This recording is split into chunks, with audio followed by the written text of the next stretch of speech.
वज़ीर दाखिला मोहम्मद महमूद अली ने पुलिस को हिदायत दी कि वो रियासत में नाकिस बीजों और शराब की स्मगलिंग को रोके। वज़ीर दाखिला डीजीपी अंजनी कुमार और दीगर आला ओहदेदारों ने बीजों और शराब की स्मगलिंग को रोकने के लिए उठाए जाने वाले इक़दाम के बारे में IG, CP और SP के साथ वीडियो कॉन्फ्रेंस की।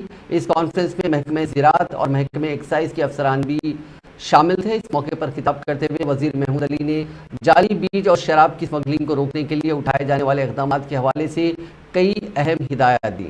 उन्होंने कहा कि शराब स्मगल करने वालों की निशानदही करके उनके खिलाफ सख्त कार्रवाई की जाए।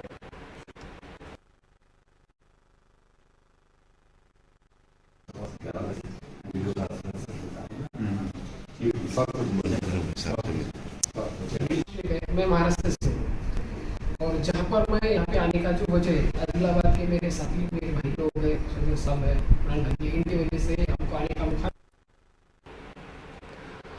इसके अलावा वज़ीर दाखिला महमूद अली ने आज एक इजलास से खिताब किया जिसमें मुख्तलिफ पार्टियों से ताल्लुक़ रखने वाले कायदीन ने BRS पार्टी में शमूलियत इख्तियार की। वज़ीर दाखिला ने कहा कि रियासत में असम्बली इंतखाबात के लिए तैयारियां तेज़ कर दी गई हैं और आइंदा इंतखाबात में TRS की हैट्रिक यकीनी है।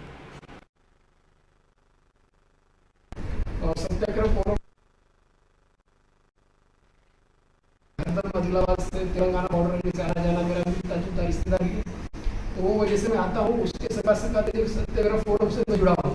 मैंने तो सर से बात किया कि भाई मोरे साहब, डॉक्टर मोरे साहब से कि भाई आप सत्याग्रह फोरम के साथ आप महमूद साहब उनके जरिए से हम लोग मिलने के लिए उनके काम के बारे में मालूमात थी, उस वजह से हम ये पार्टी में जुड़ने के लिए खुद से आए।